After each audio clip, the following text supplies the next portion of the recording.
All right. First question from J.W. Black. How much of the normal playbook play calls are the defense and offense able to execute in 7-on-7?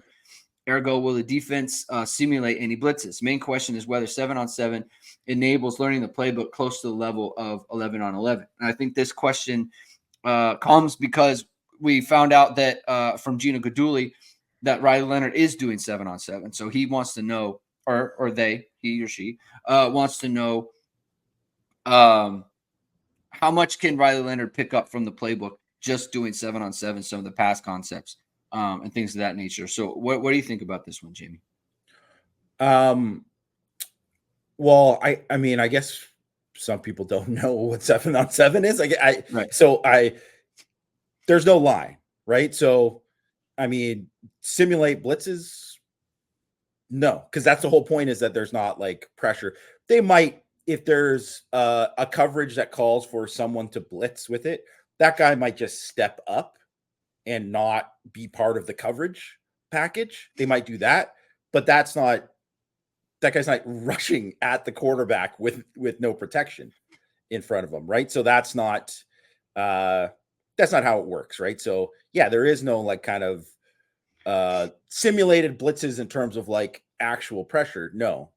But I mean, there's like a clock, like, you know, they don't do like an actual clock, like some of these when you're playing these 7-on-7 games. And a lot of it too is they call it 7-on-7, but it's like really like skelly, right? Or skeleton, right. They call it, right? So it's because it's not like they're out there, they're not always putting every receiver, because they have to, in the way that they simulate it, they're not putting, if you're doing like regular 7-on-7, there's more receivers than you would put in an actual game, what the play is. But they're in Skelly, you're using, like, if it's 11 personnel, you have the tight end, you have the 3 receivers, you have the back, and those are it. They're not adding in an extra receiver. So you're running your plays, you're running your playbook. So in that sense, you are doing your normal play calls. It's just that you aren't doing it with pressure. You know, he doesn't have to try to avoid a sack. He doesn't have to deal with the pressure that's in his face, any of that kind of stuff. So you're going through the same kind of process in terms of like reading coverages, going through progressions, you know, trying to fit the ball into tight windows, all that kind of stuff. But it's like a different view. It's like, I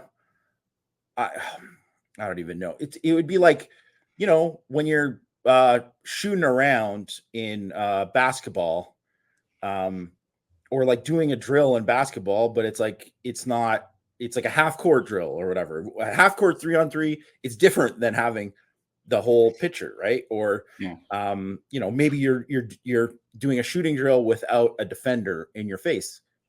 That's the way to kind of look at it. I think it's super important that he's doing it, though, because it's like, yeah, you learn the concepts, you want to get all of these, you know, you want to get down the playbook.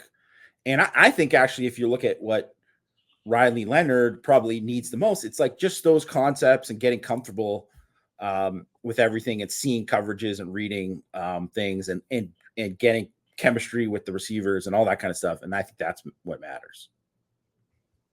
Yeah. And so the way that we used to handle blitzes and things of that nature, because like you do have to work on your coverage when you blitz, right? Like there's things going on in the back. So what we would do is we would send, if it was a linebacker, let's say you send a linebacker, as soon as they get up there, they take a knee, right? It's like you're out of the play. Now to Jamie's point, like you don't have forever. What our coaches would do is they would just kind of like eye test. Like they know what the read is supposed to be and they know how much time they're supposed to. So like you're not working on like scramble drill really, unless it's like definitely like there's a scramble drill period, and then that's different. But generally in 7-on-7, it's like you know how much time it's supposed to take. You know how much this. If it takes too long, they'll just blow the whistle. Plays over, right? Yeah. So it's like if the offense, if they're working on hot, then you need to get the ball out to your hot read and then that goes on. If you try to like read it out and that sort of thing, you're getting blown up, right? So they'll blow the whistle, they'll call it there. So you will work on your blitzes, but I think to Jamie's point, when you're in 7-on-7, I think you're working on all of your pass game concepts, right?